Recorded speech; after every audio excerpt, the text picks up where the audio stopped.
তো যারা জানতে চাইছিলেন যে হরিয়ালি তিজ কী ব্যাপার, কেন করা হয়, তাদের জন্য ছোট্ট ভিডিওটা। 27শে জুলাই পড়ছে হরিয়ালি তিজ। এবার দিনটা কেন স্পেশাল, তার কারণ এই দিনকে মা পার্বতী কঠোর তপস্যার পরে মহাদেবকে স্বামী হিসেবে লাভ করেছিলেন। হরিয়ালি তিজ এবার মূলত ম্যারেজ রিলেটেড যে ইস্যুস থাকে যাদের, তারা এটা আরও বেশি করে করে। এটা ছাড়া পারিবারিক সম্পর্ক ঠিক করার জন্য, স্বামীর সঙ্গে সম্পর্ক যাতে ভালো হয়, পরিবারের লোকের সাথে সম্পর্ক ভালো হয়, সংসারের সমৃদ্ধি আসে, সেই জন্য ব্রতটা পালন করা হয়। যে কোনো ব্রতর উদ্দেশ্যটা কি? পারিবারিক শান্তি। তো এটাও ঠিক সেরকম। এবার এটা বাঙালিদের কোনো ব্যাপার নয়, এটা নন বেঙ্গলিদের ব্যাপার। তো যদি আপনি মনে করেন যে আপনি ব্রতটা করতে চান, করতে পারেন। পুজো আলাদা করে তো কিছু বলার নেই, যে যেরকম চায় করতেই পারে। তো করার তো কিছু নিয়ম আছে। যদি ব্রত হিসেবে দেখি তাহলে অনেকে নির্জলা উপবাস করেন, অনেকে আবার ফল ঠাল খেয়ে পুজোটা করেন, নিজেও সাজায়, বাড়িকেও সাজায়। এটা একটা নন বেঙ্গলিদের বড় রকম সেলিব্রেশন, একটা ওদের একটা উৎসব বলা যেতে পারে হরিয়ালি তিজটা। আমাদের যেরকম অনেক কিছু আছে বাঙালিদের, ওদেরও তেমনি এই হরিয়ালি তিজ একটা খুব ইম্পর্ট্যান্ট ব্যাপার আর কি। তো কী কী দেওয়া হয় মা পার্বতী এবং মহাদেবের সামনে?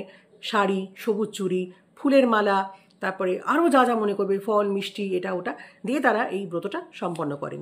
এবার আপনি চাইছেন যে আপনার রিলেশনশিপটা ঠিক থাকুক, ম্যারেজ রিলেটেড কোনো ইস্যু রয়েছে সেটা ঠিক হয়ে যাক, তো তার জন্য আপনাকে কি করতে হবে?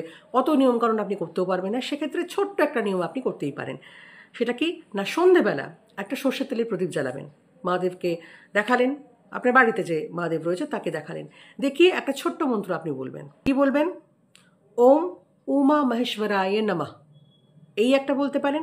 আর তা না হলে ওম গৌরী শঙ্করায় নমঃ, এই এই যে কোনো একটা মন্ত্র আপনি 11 বার বলতে পারেন, 21 বার বলতে পারেন, 51 বার বলতে পারেন, আপনার যে যতবার ইচ্ছে বলতে পারেন। বলে আপনি আপনার ইচ্ছেটা বলবেন, ব্যাস এইটুকুই আপনার কাজ। আর তো বললাম প্রদীপ জ্বালাচ্ছেন, হয়ে যাবে এতে। এবার বাকি যেটা, সেটা আপনি কন্টিনিউ করতে পারেন, যেরকম রোজ শিব পুজো করেন তো তখনও বলতে পারেন কোনো সময় বসে, বা আপনার মনে হচ্ছে যে আপনি এই মন্ত্রটা বলবেন আপনার রিলেশনশিপ ঠিক করার ক্ষেত্রে, তো এটা এমনিও চ্যান্ট করতে পারেন। কোনো মন্ত্র তো চ্যান্ট করলে সমস্যা কিছু নেই, তো গালাগালি নয় যে আপনার সমস্যা হবে কিছু। তো আপনি এইভাবেও আপনি বলতে পারেন। তারপরে 1 বছর পরে যখন দেখলেন যে পরিস্থিতি ভালো হয়েছে, তখন আপনি আরেকবার পুজো দিয়ে দেবেন, ব্যাস। এই হচ্ছে মূল বিষয়। তবে সম্পর্ক ঠিক করার জন্য শুধু যে মন্ত্র উচ্চারণ করেন তা কিন্তু নয়, নিজেদের পরিবারের লোকদেরও কিন্তু যথেষ্ট রকমভাবে একটু সচেতন হতে হবে। তা না হলে কিন্তু সম্পর্ক ঠিক হবে না। মূলত পার্টনার তো দুজনেই, দুপক্ষকেই একটু ঠিকঠাক রকমভাবে নিজেদেরকে বুঝতে হবে।